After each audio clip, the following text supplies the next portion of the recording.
মৰমৰ ছাত্ৰ-ছাত্ৰীসকল আমাৰ আজি ভিডিঅ'লে তোমালোকক স্বাগতম জনাইছো। আজি আমি ক্লাছ 1ৰ ইংৰাজীৰ lesson number 3 let's go to the market নামৰ পাঠটিৰ এক্টিভিটি 22ৰ পৰা কৰিম। তোমালোকে মনোযোগেৰে চাই যাবা।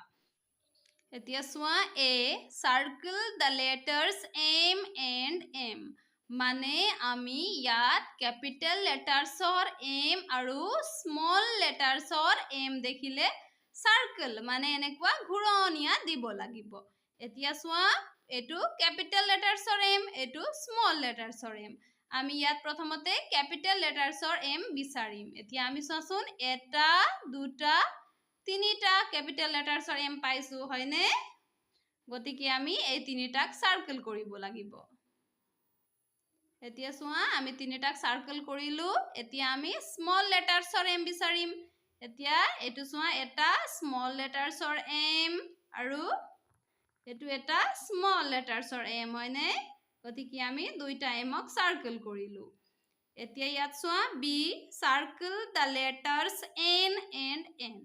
এতিয়া আমি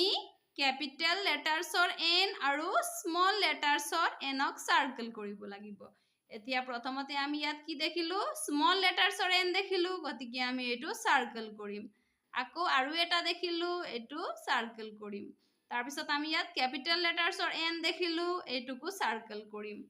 তাৰ পিছত আকৌ ইয়াত চোৱা ক্যাপিটেল লেটাৰ্সৰ এন সাৰ্কেল কৰিলো। আকৌ স্মল লেটাৰ্সৰ এন সাৰ্কেল কৰিলো। আকৌ এফালে আমি ক্যাপিটেল লেটাৰ্সৰ এন দেখিলো আৰু এটুক সাৰ্কেল কৰিলো হয়নে। তাৰ পিছত চোৱা সি circle the letters O and ও এতিয়া আমি ক্যাপিটেল লেটাৰ্সৰ ও আৰু স্মল লেটাৰ্সৰ ওক সাৰ্কেল কৰিব লাগিব। এতিয়া চোৱাচোন ও ক্যাপিটেল লেটাৰ্সৰ ও আৰু স্মল লেটাৰ্সৰ ও দেখিবলৈ একে কিন্তু ক্যাপিটেল লেটাৰ্সৰ ও টো দেখিবলৈ ডাঙৰ আৰু স্মল লেটাৰ্সৰ ও টো সৰু হয়নে গতিকে প্ৰথমতে আমি ক্যাপিটেল লেটাৰ্সৰ ও দেখিছো এটো সাৰ্কেল কৰিছো। আকৌ স্মল লেটাৰ্সৰ দেখিছো সাৰ্কেল কৰিছো। আকৌ ক্যাপিটেলৰ দেখিছো সাৰ্কেল কৰিছো। আকৌ আমি ইয়াত স্মল লেটাৰ্সৰ দেখিছো সাৰ্কেল কৰিছো। আকৌ ইয়াত স্মল লেটাৰ্সৰ দেখিছো সাৰ্কেল কৰিছো। আকৌ ইয়াত ক্যাপিটেল লেটাৰ্সৰ দেখিছো সাৰ্কেল কৰিছো। তোমালোকেও এনেকে তোমালোকৰ কিতাপত সাৰ্কেল কৰি যাবা। এতিয়া চোৱা activity 23 let's practice these questions and answers এতিয়া আমি এই প্ৰশ্নবোৰৰ উত্তৰ দিয়া অভ্যাস কৰিব লাগিব। এটো কি হয় এপল হয় হয়নে। এতিয়া কুৱেশ্যন চোৱা ইজ দিছ এন এপল এটো এটা আপেল হয়নে এতিয়া আমি এনসাৰ দিব লাগিব। Yes this is an Apple হয় এটো এটা আপেল হয়। এটো চোৱা বানানা হয়নে। এতিয়া ইয়াত কুৱেশ্যন আছে ইজ দিছ এ বানানা এটো এটা কল হয়নে answer yes this is a banana হয় এটো এটা কল হয়। এতিয়া চোৱা question is this A guava এইটো এটা মধুৰিআম হয়নে answer yes this is a guava হয় এইটো এটা মধুৰিআম হয়। তাৰপিছত এইটো পাপায়া কুৱেশ্যন চোৱা ইজ দিছ এ পাপায়া এইটো এটা অমিতা হয়নে answer yes this is a papaya হয় এইটো এটা অমিতা হয়। এতিয়া চোৱা activity 24 identify the picture that has the sound I at the beginning of its name and circle the picture এতিয়া চোৱা আমি কি কৰিব লাগিব এই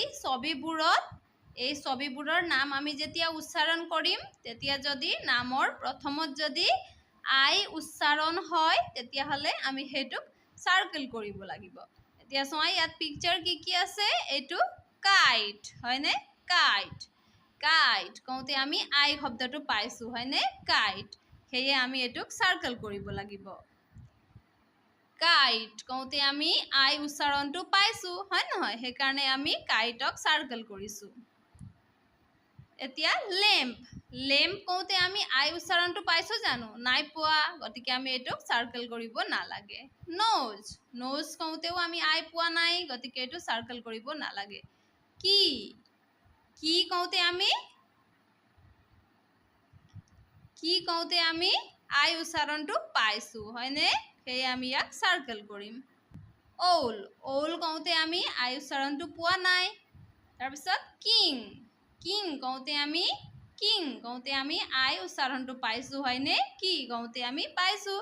গতিকে আমি ইয়াক চাৰ্কেল কৰিম এতিয়া চোৱা activity 25 listen to your teacher carefully মনোযোগেৰে তোমালোকৰ শিক্ষকে কোৱাটো শুনা ক্লেপ when you hear the sound T at the end of the words আৰু তোমালোকৰ শিক্ষকে কোৱা শুনা যেতিয়া তোমালোকৰ শিক্ষকে কেইটামান শব্দ ক'ব তেতিয়া তেওঁৰ শব্দৰ শেষত যেতিয়া টি উচ্চাৰণটো আহিব তেতিয়া তোমালোকে এবাৰ ক্লেপ কৰিব লাগিব মানে হাত চাপৰি মাৰিব লাগিব এটো তোমালোকে বিদ্যালয়ত কৰিবা এতিয়া চোৱা 26 circle the pictures that have the sound K at the beginning of their names এতিয়া আমি কি কৰিব লাগিব এই ছবিবোৰত নাম লওঁতে যদি নামৰ আৰম্ভণিত যদি কে আখৰটো আহে কে উচ্চাৰণটো আহে তেতিয়াহ'লে আমি কি কৰিব লাগিব হেতু পিকচাৰক সাৰ্কেল কৰিব লাগিব এতিয়া চোৱা আমি কি কৈছো কিং কিং কওঁতে কে সাউণ্ডটো আছে কে উচ্চাৰণটো আছে হয়নে গতিকে আমি এটুক সাৰ্কেল কৰিম কি কওঁতে কে উচ্চাৰণটো আছে সেয়ে আমি ইয়াক সাৰ্কেল কৰিম লায়ন লায়নত কে নাই গতিকে আমি এটু সাৰ্কেল নকৰো লিফ লিফত কে উচ্চাৰণটো নাই গতিকে আমি এটু সাৰ্কেল কৰিব নালাগে কাইট কাইটত কে উচ্চাৰণ আছে গতিকে আমি এটু সাৰ্কেল কৰিম বানানা বানানাত কে উচ্চাৰণটো নাই গতিকে আমি এটু সাৰ্কেল কৰিব নালাগে লেম্প লেম্পত কে উচ্চাৰণটো নাই কাৰণে আমি এটু সাৰ্কেল কৰিব নালাগে এতিয়া চোৱা এক্টিভিটি 27 ৰোল প্লে মানে অভিনয় কৰিব লাগিব এতিয়া আমি কি কৰিব লাগিব এওঁলোকৰ অভিনয় কৰিব লাগিব এক্টিং কৰিব লাগিব এতিয়া চোৱা ইয়াত কি হৈ আছে প্ৰথমতে এটু কি হয় এটু এটা কিতাপ দোকান হয় হয়নে এও কিতাপ দোকানৰ দোকানী হয় আৰু এই সৰু লৰাজন কিবা কিনিবলৈ দোকানলৈ আহিছে হয়নে এতিয়া আমি কি কৰিব লাগিব তোমালোকৰ মাজৰ এজনকে তোমালোকে দোকানৰ দোকানী খাজি ল'ব লাগিব দোকানী বনাব লাগিব তাৰ পিছত এজন কিবা এটা কিনিবলৈ দোকানলৈ আহিব লাগিব তাৰ পিছত প্ৰথমতে তোমাৰ লগৰজনে আহি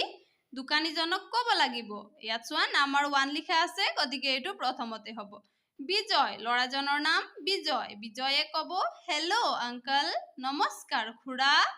তাৰ পিছত নাম্বাৰ 2 বুক সেলাৰ মানে দোকানীজন কিতাপ দোকানীজনে কৈছে hello Bijoy how are you নমস্কাৰ বিজয় তুমি কেনে আছা তাৰ পিছত নাম্বাৰ 3 আকৌ বিজয়ে কৈছে I am fine thank you uncle মোৰ ভাল ধন্যবাদ খুৰা আকৌ চোৱা নাম্বাৰ 4 আকৌ বিজয়ে কৈছে please give me a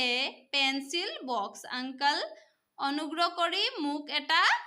pencil box দিয়ক খুৰা বুলি কৈছে তেতিয়া দোকানীজনে কৈছে here you are এটো লুৱা বুলি কৈছে তাৰ পিছত আকৌ নাম্বাৰ 6 বিজয়ে কৈছে thank you uncle bye বিজয়ে কৈছে ধন্যবাদ খুৰা বাই বুলি কৈছে আকৌ দোকানীজনে কৈছে you are welcome দোকানীজনে ওয়েলকাম বুলি কৈছে এতিয়া তোমালোকে ইয়া স্কুলত অভিনয় কৰি খেলিব পাৰা এতিয়া চোৱা activity 28 listen and match the phrases with the pictures মানে শুনা আৰু এই বাক্যবোৰৰ লগত এই ছবিবোৰক মিলোৱা এতিয়া প্ৰথমতে চোৱাচোন এ গ্ৰীন চিলি বুলি দিয়া আছে এতিয়া আমাৰ ইয়াত গ্ৰীন চিলি কোনটো হয় গ্ৰীন চিলি মানে কেঁচা জলকীয়া সেউজীয়া জলকীয়া গ্ৰীন চিলি মানে হল সেউজীয়া জলকীয়া এতিয়া সেউজীয়া জলকীয়া কোনটো এইটো হয় গতিকে আমি এইটো মিলাব লাগিব ইয়াত এইটো চোৱা আমি মিলালো তাৰ পিছত এ পিংক ৰ'জ মানে গুলপীয়া গোলাপ এতিয়া চোৱা আমি ইয়াত দেখিছো গুলপীয়া গোলাপ হয়নে গতিকে আমি এইটো ইয়াত মিলাব লাগিব চোৱা আমি এইটো মিলালো এ ইয়েলো সানফ্লাৱাৰ হালধীয়া সূৰ্যমুখী ফুল এতিয়া চোৱা আমি ওপৰত দেখিছো হালধীয়া সূৰ্যমুখী ফুল হয়নে গতিকে আমি এইটো ইয়াত মিলাব লাগিব চোৱা আমি মিলালো তাৰ পিছত চোৱা এ ব্লেক এণ্ড এটা কলা পৰুৱা এইটো চোৱা এটা কলা পৰুৱা গতিকে আমি এতিয়া এইটো ইয়াৰ লগত মিলাব লাগিব এতিয়া চোৱা এ ৰেড টমেটো এটা ৰঙা বিলাহী এইটো চোৱা ৰঙা বিলাহী আমি ইয়াত মিলাব লাগিব এতিয়া চোৱা এ পাৰ্পল ব্ৰিঞ্জাল মানে এটা বেঙুনীয়া বেঙেনা এইটো চোৱা বেঙুনীয়া বেঙেনা গতিকে আমি এইটো ইয়াত মিলাম এতিয়া চোৱা activity 29 let's ক্লেপ while saying these words এই শব্দবোৰ কওঁতে তোমালোকে হাত চাপৰি মাৰিব লাগিব এতিয়া চোৱা এনেকৈ হাত চাপৰি মাৰো নহয় আমি সেই তেনেকৈ হাত চাপৰি মাৰিব লাগিব তোমালোকৰ স্কুলত যদি কোনোবাই ভাল কাম কৰে তেতিয়াহ'লে আমি সকলোৱে তেওঁৰ বাবে হাত চাপৰি মাৰো হয়নে সেই তেনেকৈ হাত চাপৰি মাৰিব লাগিব এতিয়া চোৱা এইটো এপল এপল কওঁতে তোমালোকে এবাৰ হাত চাপৰি মাৰিবা অৰেঞ্জ আকৌ এবাৰ হাত চাপৰি মাৰিবা ব্ৰিঞ্জল আকৌ এবাৰ হাত চাপৰি মাৰিবা মেৰিগোল্ড আকৌ এবাৰ হাত চাপৰি মাৰিবা বানানা আকৌ হাত চাপৰি মাৰিবা পাম্পকিন হাত চাপৰি মাৰিবা পাপায়া হাত চাপৰি মাৰিবা সানফ্লাৱাৰ আকৌ এবাৰ হাত চাপৰি মাৰিবা মৰমৰ ছাত্ৰ ছাত্ৰীসকল আজি ভিডিঅ'ত আমি ইমানেই কৰিলোঁ আমাৰ বাকী ৰৈ যোৱা এক্টিভিটিজখিনি আমি পৰৱৰ্তী ভিডিঅ'ত আলোচনা কৰিম তোমালোকে মনোযোগেৰে পঢ়া শুনা কৰিবা আজিলৈ ধন্যবাদ